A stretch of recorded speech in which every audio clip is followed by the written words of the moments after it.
நம்மளுடைய supreme star பத்தி பரபரப்பான விஷயங்கள் நம்ம கேள்விகள் கேட்டுக்கிட்டு இருக்கோம். அவரும் பரபரப்பா பதில்கள் சொல்லிட்டு இருக்காங்க. தொடர்ந்து பேசலாம். அடுத்த கேரக்டர் பாத்தீங்கன்னா பட்டி தொட்டிங்கும் பரபரப்பான ஒரு பாடல்ல பயங்கர ஹிட்டான ஒரு படம் அது. ஸோ ராஜபாண்டி கவுண்டர். ஸோ இந்த கேரக்டர் பத்தி. ஆமாம், அதான் முதல்ல நான் வந்து வாயை சேர்த்த பாடல்னு சொல்லலாம். ஓகே. ஏன்னா எனக்கு வந்து சாங்கே கிடையாது இல்லையா, இந்த படத்துல இல்லை. அந்த சேரன் பாண்டியத்தில் தான் முதல்ல வந்து ரவிக்குமார் சார் சொன்னால் நீங்கள் பாடணும் அந்த படத்தில். பாடணுமா இல்லை படத்தில் வந்து அந்த கேரக்டர் வந்து பாடணும்னு சொன்னார். அதான் ஃபர்ஸ்ட் டைம் வந்து நாகராட பாட்டு போட்டு அதுக்கு வந்து வாயை சேர்த்த பாட்டு வந்து சின்னத்தங்கம் என் செல்லத்தங்கம் என் கண்ணு கலந்தது. ஓகே. அடுத்த கேரக்டர் பற்றி சொல்லணும்னா பெஸ்ட் ஆக்டர் அப்படின்ற ஒரு அவார்ட் கொடுத்த ஒரு கேரக்டர். அந்த கேரக்டர் சூரியன். சூரியன் வந்து கேமியா ஸ்டார் அந்தஸ்து கொடுத்த படம். அதில் வந்து நான் சந்தித்த வந்து பவித்ரன், சங்கர், வெங்கடேஷ் எல்லோரும் அங்கே தான் நான் வந்து மீட் பண்ணேன். ஸோ சூரியன் வந்து ஒரு மிகப்பெரிய ஃபிலிம். அது எப்படின்னா பாம்பே ஹீரோஸும் அந்த படத்தை பார்த்து அப்ரிஷியேட் பண்ணுற அளவுக்கு அந்த படம் வந்து மிகப்பெரிய அளவில் பேசப்பட்ட படம். ஐ திங்க் அதுதான் மொத பிக் கேன்வஸ் ஃபிலிம் சொல்லுவோம் இல்லையா. ஆல் இண்டியா லெவலே பிக் கேன்வஸ் ஃபிலிம்னா சூரியன் தான். அதுக்கப்புறம் தான் பெரிய பெரிய படம்லாம் வந்திருக்கு. But Suriyan was a very big film. Mahesh Bhatt என்னை பார்த்து வந்து your screen presence is so wonderful அப்படின்னாரு. நான் வந்து சூரிய வம்சம் படத்தை நடிச்சிட்டு இருக்கும்போது மகேஷ் பட் வந்து ஹிந்தி படம் ஏதோ இது குஷால் தாஸ் கார்டனில் அவர் இருந்தார். அப்போ என்னை பார்த்து பேசிகிட்டு இருக்கும்போது சொன்னார், your screen presence is very good in that movie அப்படின்னாரு. அதான் சூரியன். அடுத்த படம் வந்து சின்னராசு, சக்திவேல் கவுண்டர். அந்த கேரக்டர் அதுவும் அவார்ட். அது மிகப்பெரிய படம். 1997 ரிலீஸ் ஆச்சு. அதுவும் வந்து இதே தான், இந்த நாட்டாமை மாதிரி. அது ஒரு ஹியூஜ் ஃபிலிம். இது வரைக்கும் வந்து சினிமா உலகத்திலேயே அதிகமான மக்கள் பார்த்த திரைப்படம் சொன்னால் சூரிய வம்சம் தான். அது வந்து அந்த ரெக்கார்டே அதுதான். அதாவது வண்டி வச்சு போய் வேன் எடுத்துக்கிட்டு போய் அந்த படத்தை பார்த்து அதிகமான மக்கள் பார்த்த திரைப்படம் ஒன்று என்று சொன்னால் அது வந்து சூரிய வம்சம் தான். அதில் வேறு எந்த படமும் கிடையாது. மற்ற ஹீரோஸாக இருக்காங்க, பட் அதிகமான பேர் படம் பார்த்ததுன்னு தான் சூரிய வம்சம். அதுவும் வந்து வித்தியாசமான கதை. அதாவது எப்படின்னா, இப்போ நான் சைக்கிளில் போய் பேப்பர் போட்ட மாதிரி தான். சர்டன் பர்சனுக்கு வந்து படிப்பு வரலைன்றதுக்காக அவன் வந்து வாழ்க்கையில் உயர மாட்டான்னு சொல்ல முடியாது. அந்த முயற்சி இருக்கணும். ரெண்டாவது, அப்பா வந்து திட்டுறாருன்றதுக்காக பையன் வந்து கோச்சிட்டு போனால் தட்ஸ் நாட் ரைட் அப்படின்றத சுட்டி காட்டின ஒரு படம். சரி, அப்பா தானே திட்டிருக்காரு, அவருக்கு முன்னாடி நம்ம வந்து பெரிய மனுஷனை வந்து காட்டணும்னு நினைக்கிறத வந்து அந்த கதை ரொம்ப அழகாக சொல்லியிருப்பாங்க.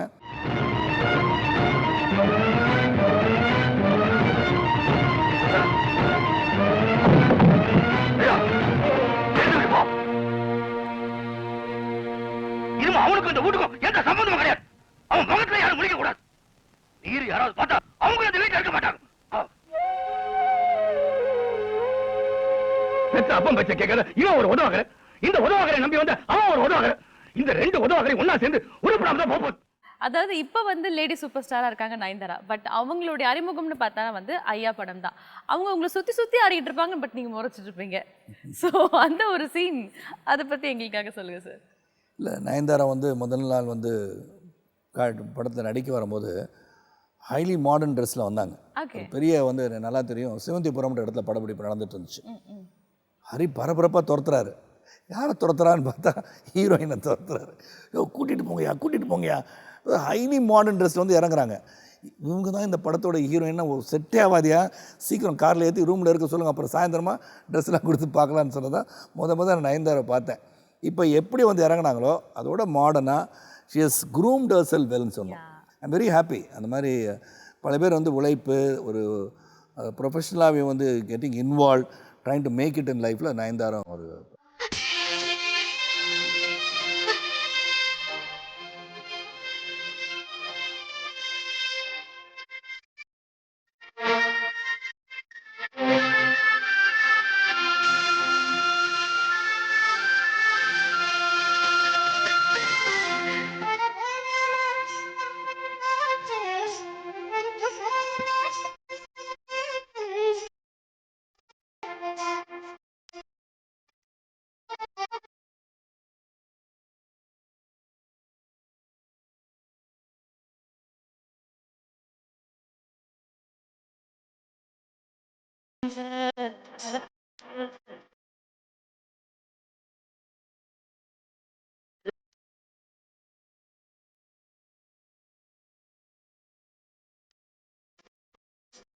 அடுத்த கேரக்டர் பத்தி சொல்லணும்னா தமிழ்நாட்டிலேயே பெஸ்ட் ஆக்டர் அப்படின்ற ஒரு அவார்டு உங்களுக்கு கிடைச்ச ஒரு படம், நிறைய அவார்ட் வாங்கி கொடுத்த ஒரு படம் சண்முகம் பசுபதி. அந்த டுவல் ரோல் நீங்க பண்ண அந்த கேரக்டர். எஸ்.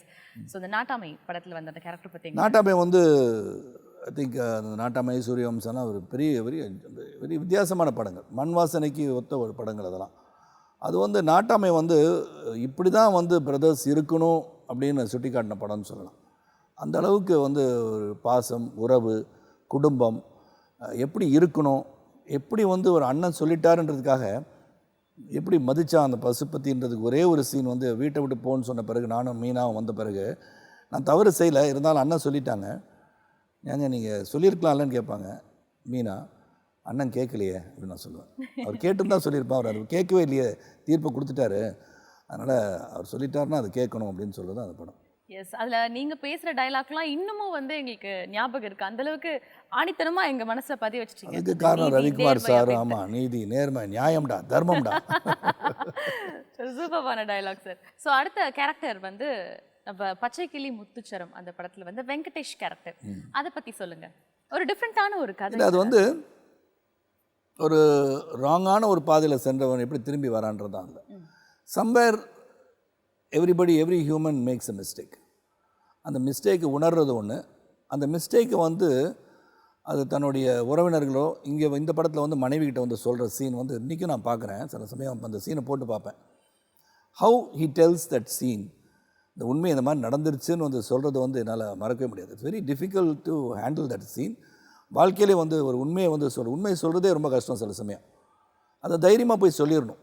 ஏன்னா அது வந்து அப்படியே ப்ரொலாங் ஆகிட்டு இருக்கக்கூடாது. அதனால் எதையுமே ஒரு தவறு செய்துட்டோன்று உணர்ந்த பிறகு அந்த தவறை ஒப்புக்கொள்வது, அதை வந்து உடனே போய் சொல்கிறதுன்றதே ஒரு மிகப்பெரிய ஒரு கேரக்டர் ஹியூமன் பீயிங். அந்த படம் தான் பேஸ்.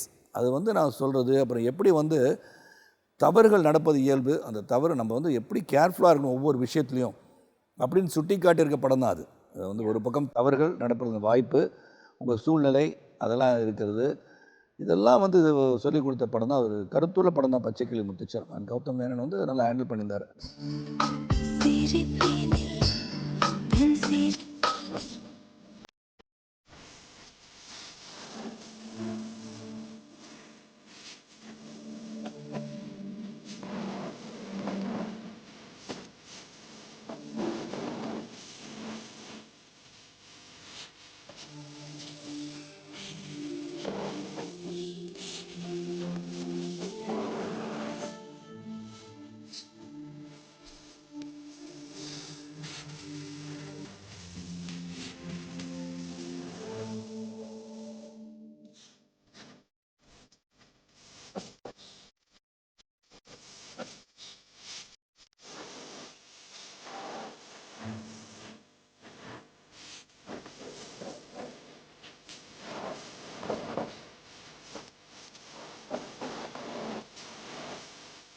சூப்பர். ஸோ ஒரு 100 படங்களுக்கு மேல நடிச்ச ஒரு ஹீரோ கண்டிப்பா இந்த மாதிரி ஒரு கேரக்டரை அக்செப்ட் பண்ணவே மாட்டாங்க. பட் அப்படிப்பட்ட ஒரு கேரக்டரை நீங்க வந்து அக்செப்ட் பண்ணீங்க. எஸ், காஞ்சனா.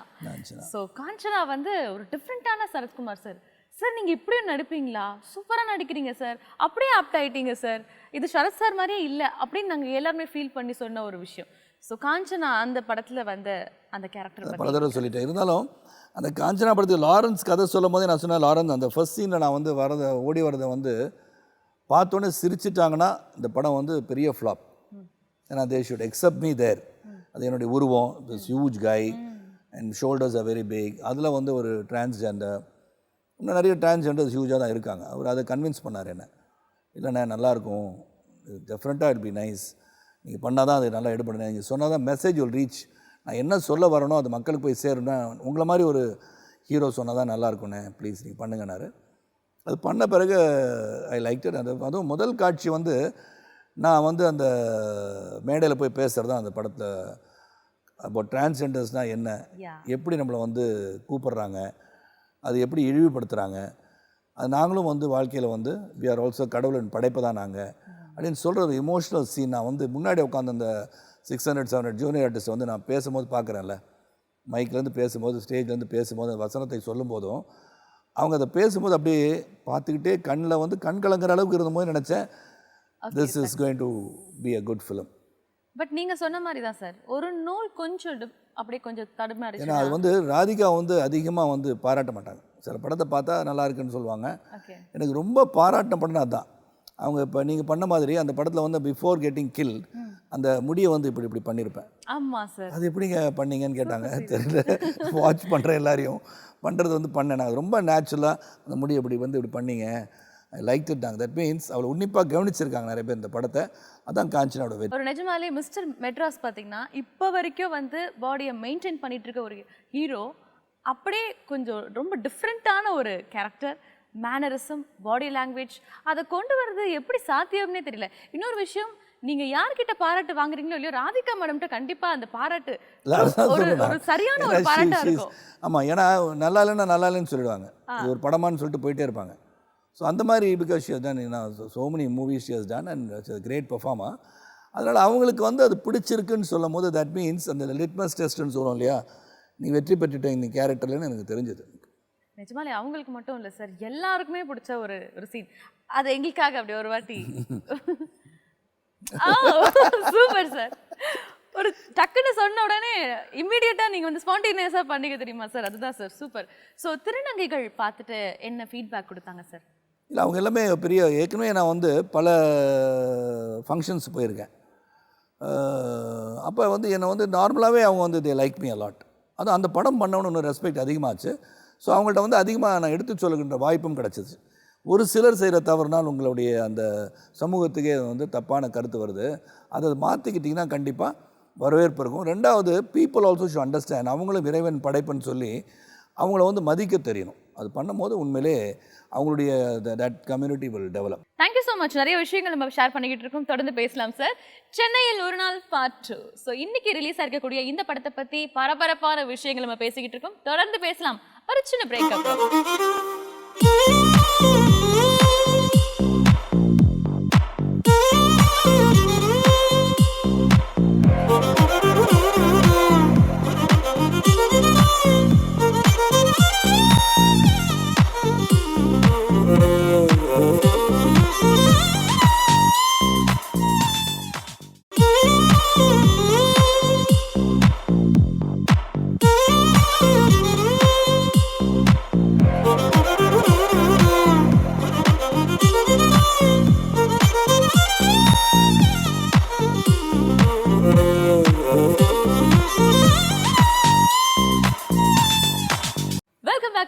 நம்மளோட சுப்ரீம் ஸ்டார் சரத்குமார் சாரோட நிறைய விஷயங்கள் நம்ம வந்து பேசிக்கிட்டு இருக்கோம், தொடர்ந்து பேசலாம்.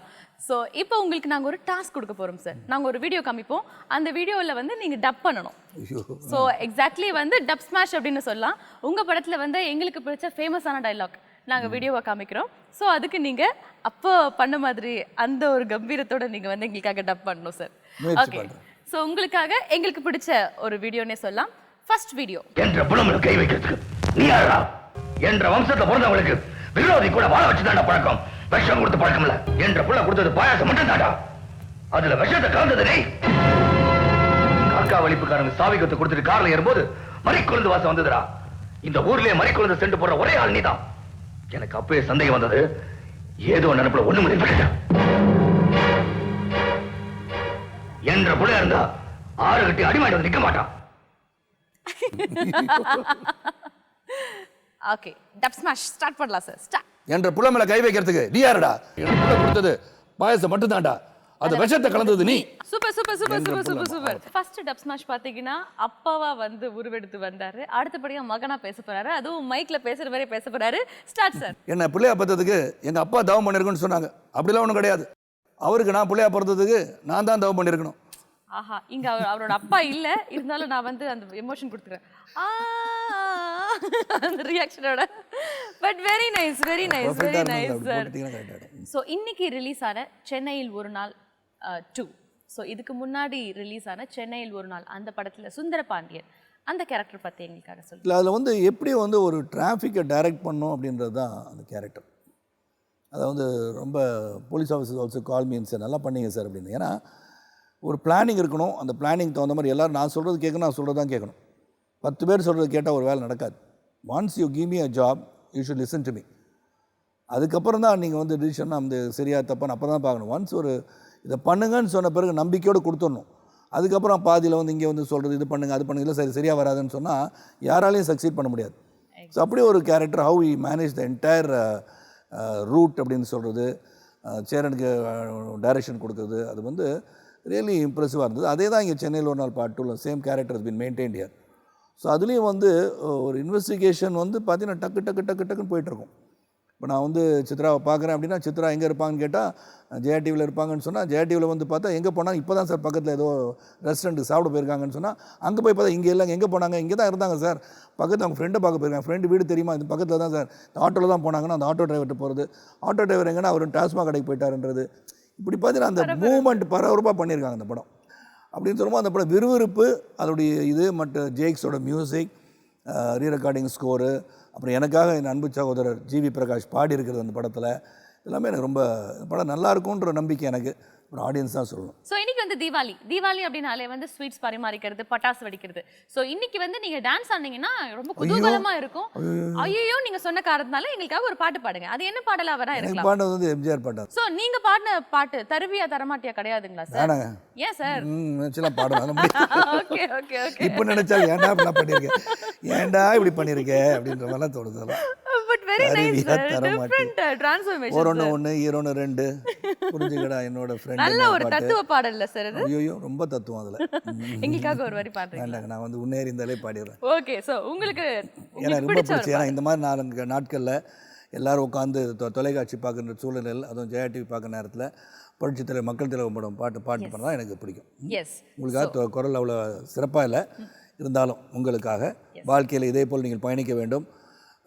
அது எல்லா தலைவர்களும் சரி, நம்மளுக்காக சுதந்திரத்துக்காக பாடுபட்ட அனைத்து தலைவர்களையும் நான் நினைவு கூற வேண்டும். அதில் எனக்கு வந்து பிடிச்ச தலைவரை பற்றி எப்பயுமே சிந்திச்சுட்ருக்கணும். அதில் என்னை பொறுத்த வரைக்கும் எனக்கு பிடிச்ச பாடல், என்னை நான் வளர்த்து கொள்வதற்கு உத்வேகம் அளித்த ஒரு பாடல் தான் அது உன்னை அறிந்தால் தான். உங்களுக்காக மறுபடியும் வேணால் அது பாடிடுறேன்.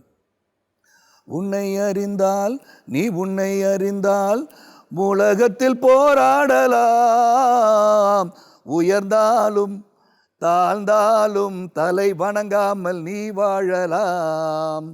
உன்னை அறிந்தால் நீ உன்னை அறிந்தால் உலகத்தில் போராடலாம், உயர்ந்தாலும் தாழ்ந்தாலும் தலை வணங்காமல் நீ வாழலாம். அட்டகாசமா பாடுனீங்க. செம செம செம.